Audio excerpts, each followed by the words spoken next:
welcome to you all. Welcome to the third edition of 2 and 3D Photography 2019, and a very special welcome to His Royal Highness Prince Constantijn, Honorary Chair of the Prins Claus Fund, and Jumana Zankouri, Director of the Prins Claus Fund, Hendrikje Kebel and Erik van Ginkel, Directors of the Rijksmuseum, Anissa Geyer, Program Director of REACH, Richard Everett, Chair of AFAP, Loyal Partner in Crime, and the members of the Advisory Board and the Program Committee. Welcome. Actually, you should see what I see. This is quite a sight. This is a packed auditorium, completely sold out, full of professionals, filled with knowledge and expertise. 2 and 3D photography is a celebration of your profession. It's a celebration of what you do on a daily basis.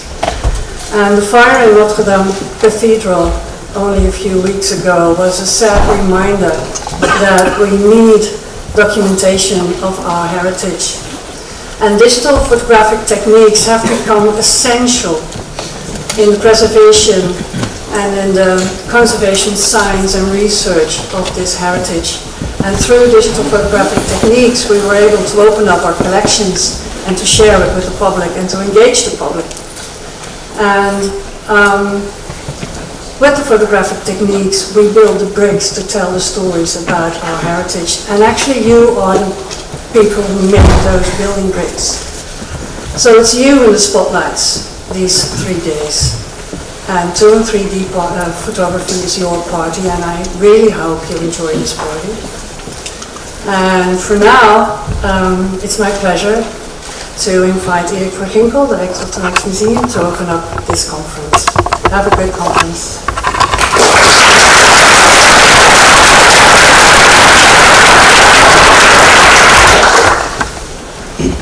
Royal Highness, ladies and gentlemen, on behalf of the Directors of the Rijksmuseum, I welcome you to this third symposium on 2 and 3D photography.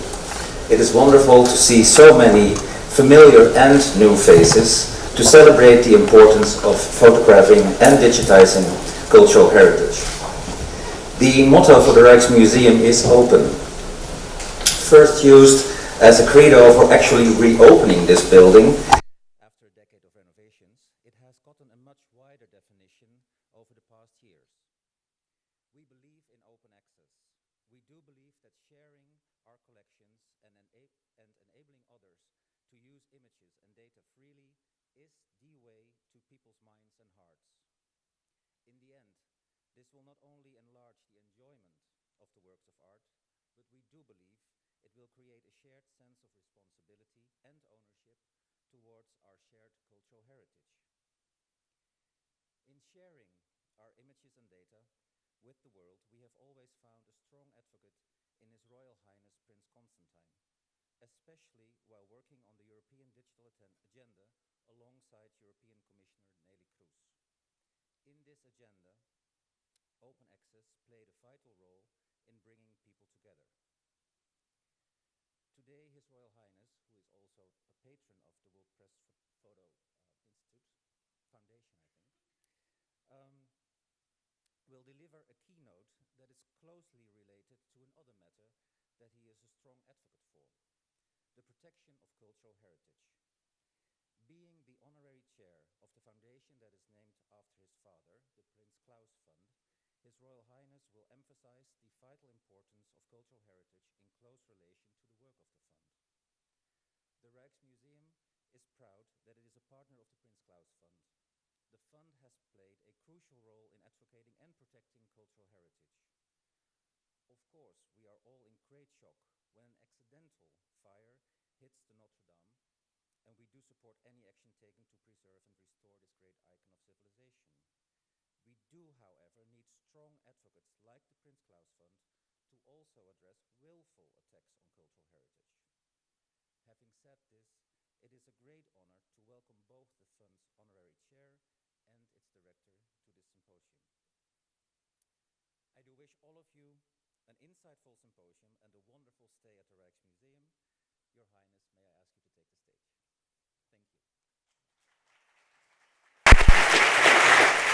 Thank you.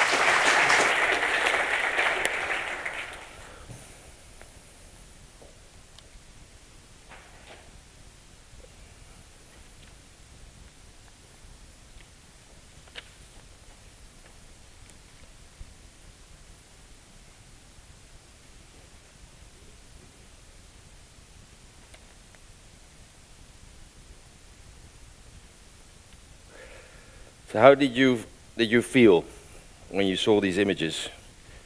Was it anger? Was it frustration? Emotion? It set people to sing in the streets, other billionaires to start competing of who were giving the most millions. We saw it brought a sense of community, of patriotism, pulling together a nation. People even said the divided France came together because of this. And then the next phase is then when Ration comes back in, and they say, well, he is just a pile of bricks. Isn't this a very hypocritical discussion about Western heritage, Western culture, and therefore it's getting so much more attention than other much more urgent issues? All the billions or millions going to this instead of rebuilding Aleppo, for instance, or working on climate. It's very hard to quantify the importance of cultural heritage and why it means so much to people, because it's not rational. Of course, you can rationalize a bit and say the Notre Dame was 850 years of cultural heritage and linked to a Western Christian culture, so we would care more about it. But it's much more than that. It's something universal. It's losing not only one's own monuments, but monuments that belong to humanity and humanity's progress. And people like the Taliban and ISIS and Al-Qaeda militants in Mali, they know this. They know how important we feel that this cultural heritage is.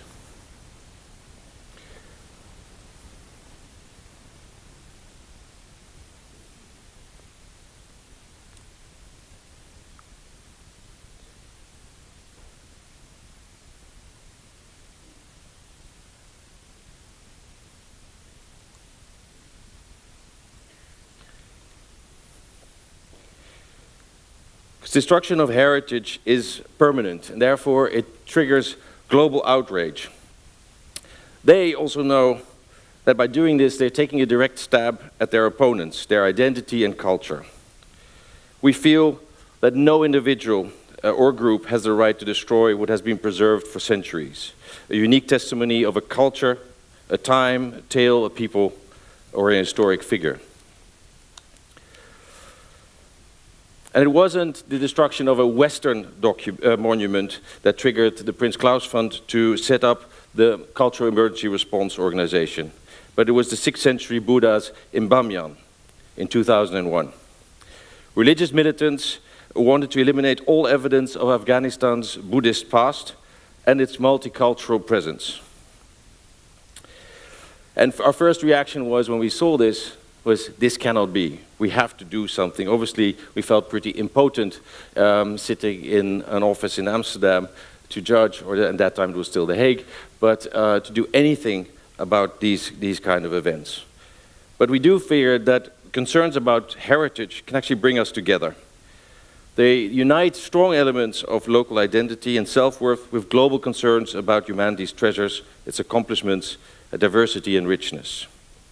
And we also feel very strongly that all people should be respected in their cultural traditions and that we must protect this rich heritage of mankind. So we decided to set up this fund. And I was actually invited here because we have set this up, and Prince Claus Fund was the founder of the Cultural Emergency Response. And this is obviously it's not only about photography, but photography plays an important part of this. And the Cultural Emergency Response is actually, well, you could say it's a cultural ambulance service to have very rapid, small interventions after, or even sometimes preventing a crisis that destroys or has the risk of destroying cultural heritage. And what we do is basically stabilize and protect heritage until more long-term solutions can be found. And the fund has worked actively over the last 15 years and has been growing tremendously. We've done now, and I have to say, 321 cultural emergency response actions in over 82 countries. But the best we can illustrate the work of the fund is actually by showing you a few examples. Here in 2016, in Iraq, ISIS destroyed the University Library of Mosul, which the UNESCO called one of the most devastating acts of destruction of library collections in human history. It housed 1 million books, periodicals dating back to 1700, and government publications on the founding of modern Iraq in 1921. The devastation was so complete that there was nothing left to rescue. Records were lost contribution of books and publications, etc. But books came pouring in from the world community that felt outraged about this. The problem obviously was there was no library to put them anymore. So we came with some rapid solutions to bring bookshelves, study tables, copy machines, computers and all that into a space where no other support was being provided. You all maybe remember the ISIS actions or the Al-Qaeda. I get confused about all the different terrorist groups that are claiming their role in destruction of heritage. But in Timbuktu in 2001, jihadis had invaded and destroyed mosques and mausoleums and were threatening to destroy private collections and private libraries of people where manuscript kept hundreds of years of history, personal histories and histories of the people of Mali. And Prince Claus was asked to help support the evacuation of these manuscripts and also get involved in the digitization of these manuscripts to ensure their preservation. Sometimes you ask yourself why these dusty old manuscripts are so important and why people would actually risk their life to smuggle these out. It is because it links them to their ancestors. It's their history. It's a big part of their identity. We were fortunate to be relatively in time and successfully rescue thousands of manuscripts and help the digitization of a project and speeding up the digitization that was already underway. And one clear success was when in 2016 the International Criminal Court included destruction of cultural heritage as a war crime in international law. It's not only man-made disasters. Natural disasters obviously have a potential of a much bigger impact on cultural heritage, and it's less predictable when it happens. And so a few examples here. One in Nepal, which is an earthquake area, and Prince Claus Fund was approached in 2014 to support a project to restore and prepare the Solma Agan Shrine. It's a unique 17th century structure which is really important for Patan, Nepal's most sacred and urban cultural landscape, setting for daily worship, regular rituals, prayer and feasts, a source of community pride. We were asked to intervene actually to prevent seismic damage, and the impact was, so this is a show where we're working on some seismic prevention measures, that when in 2015 an earthquake actually did strike and 9,000 people got killed, many temples were destroyed, this one survived. And the impact was that not only the monument was saved, but important local skills were taught. The community awareness about prevention of seismic damage was also raised by this project, and which was a very interesting side effect. This is an image of community mosque in Pakistan, which was largely destroyed, where there's a unique wooden structure in the Swat Valley, which is very difficult to reach, very difficult to support, given that this is an area which is thrive on the war of terror, difficult to do maintenance on structures, and it was actually decided that this building was going to be torn down. We intervened by restoring the structure and setting in place a community that actually now supports the maintenance of it, and therefore has restored this really important monument for the local community. Myanmar is an area rife for cyclones. So in 2008, Cyclone Nagris devastated the Irrawaddy Delta in Myanmar, killing thousands of people. Then in 2010, the cyclone Jerry devastated many townships in the Cagayan estate with another 10,000 or 100,000 homeless. We were asked to intervene and to help in the assessment and identification of heritage intervention priorities, and help to restore monasteries, pagoda, theater office buildings, and other important community sites using local traditional building models and local community in support.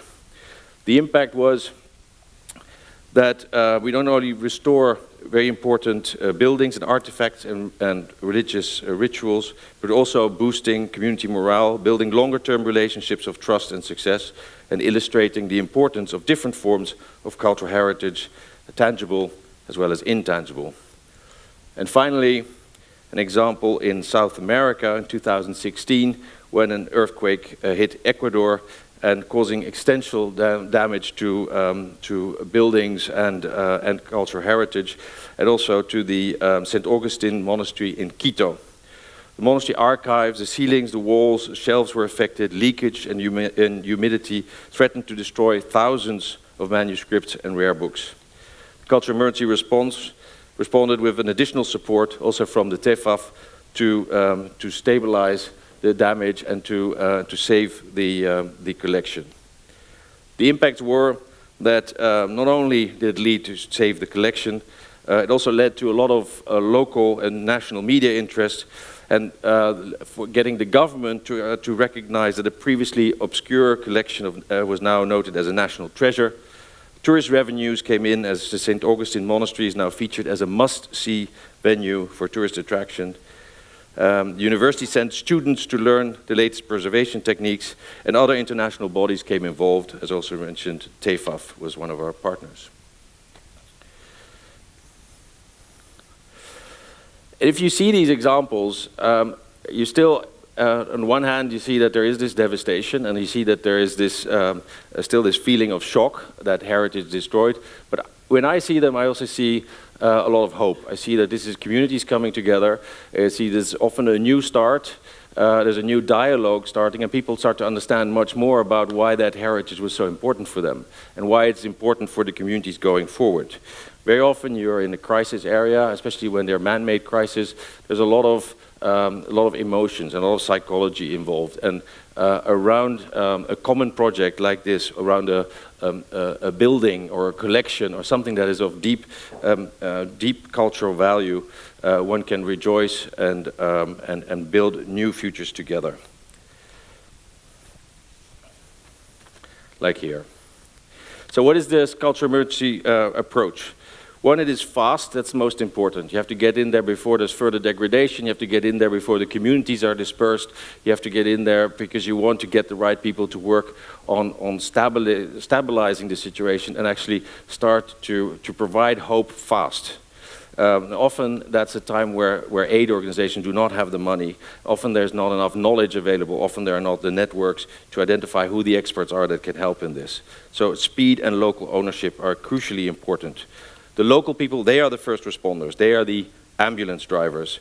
So they need to be identified as soon as possible and taken into the processes. And therefore, the Prins Claus Fund is continuously building international networks of experts to be as closely on-site or as closely involved in areas where these events occur. Some of the major takeaways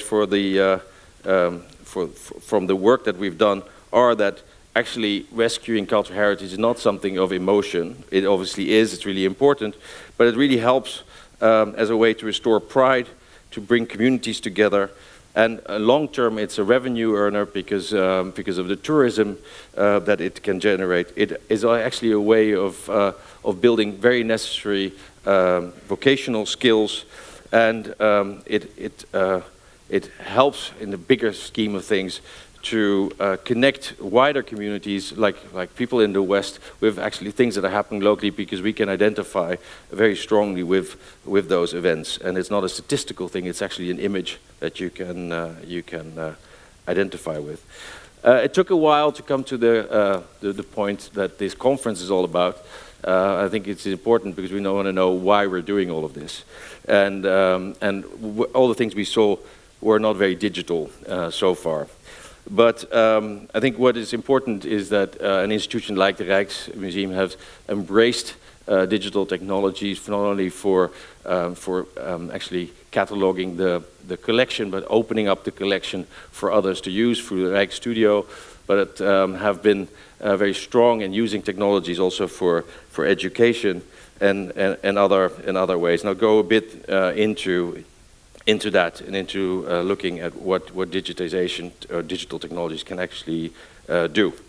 And I think that once you have your collections digitized for terrorists, it's much less interesting to destroy something that is actually not permanently destroyed, but is actually in many ways still accessible. But that's a side effect.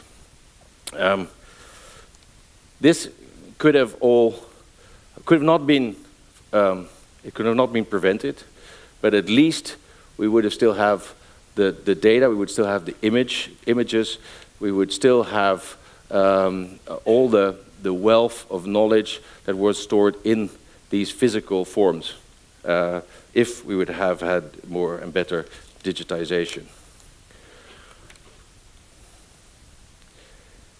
Same here. 2 and 3D reconstruction now allows museums to record collections and to physically present cultural heritage lost or far away, which too fragile or expensive and impossible to transport. Here we see just this is an example of 3D reconstructions, 3D printed reconstructions of at an exhibition here in Leiden of the Rijksmuseum of Oudheden, which we supported with the fund. So these are 3D printed lions of Nineveh that were were exposed, whereas we saw in an earlier footage how they were destroyed in Syria. Other ways of using technology, which we found really interesting, is this is Minecraft, rebuilding the city of Nineveh for kids. So kids actually exploring history in a completely different way, experiencing not only just the images or the stories by old people, their grandparents telling what history is all about and why it's so important, but here they can actually participate in building new histories with their own imagination built on the old data. And you see that these kids are very engaged. We had these kids workshops. And finally, coming back to Notre Dame and the Bamyan Buddhas, laser recordings of the Notre Dame structure will be an enormous asset to its reconstruction. The 3D models can help in reprinting many artifacts and part of the edifice. And in Afghanistan, a display of the giant Bamyan Buddhas now replaces them, at least virtually, back in their cliff alcoves. So what's the next steps for SER? Obviously, there's never enough you can do. There's too much destruction, there's too much heritage. You can't prevent all the accidents from happening. And of course, technology will play a huge part in that solution. But we also know that technology is not everything. The world would just be a much better place if the Bamyan Buddhas would still be there in Afghanistan, in their alcoves. But it's like with health, whatever you can do to prevent is much more valuable than what you do to care and cure. So our focus will move more to the prevention, more to train the trainers, make sure that our knowledge is shared much more widely. And digital applications in that make a very important part. Because we can only scale up this effort if we make all that knowledge digitally available. And since 2015, we're collaborating with ICROM and the Smithsonian Institute and the UNESCO to organize courses in first aid and cultural heritage in times of crisis. And we're training people to safeguard all the kinds of heritage. But much more needs to be done here. These people are happy. That's not a real plane. I don't think the plane is cultural heritage either. In some places, well, maybe it looks a bit old, but you do see that the enthusiasm is genuine. What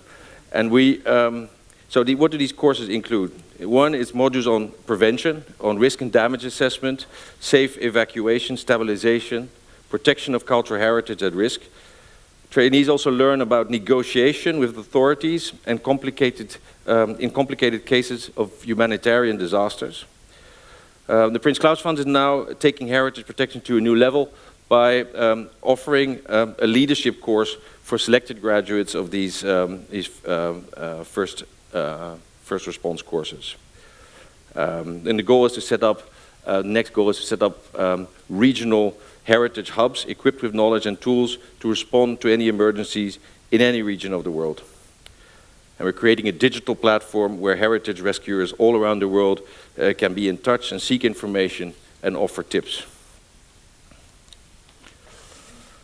This year we also shared online a handbook. We tried to codify all that knowledge in a handbook for first aid to cultural heritage in times of crisis. It's free to download and share.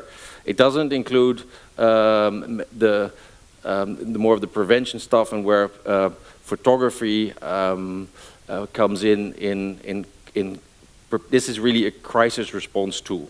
So there are many other tools obviously available in how to prepare for catastrophes or what you can do to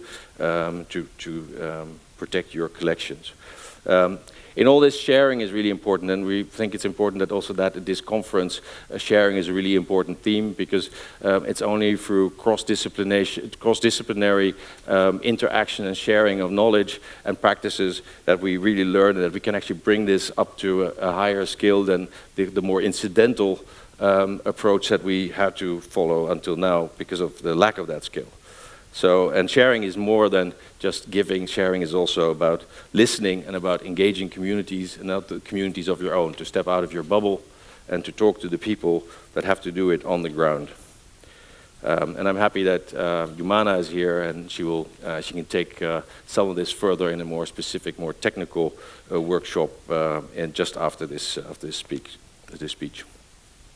So this is the Rijksmuseum. Obviously, it's totally unimaginable that the flames will be coming out of the roof of this building, that we see this in ruins, and it's either a victim of an attack or of a natural disaster of something that happened in Paris. But we also thought that it was impossible that a building that stood for nearly 1,000 years would actually fall prey to a stupid problem with electric wiring, and rendering all these these cultural treasures digitally and during preparing for the unimaginable is something that all institutions that actually have the means should be doing, and those like the Rijks, who's been sort of forward thinking in Rijksstudio and in other applications of digital technologies, are leaders in this field and should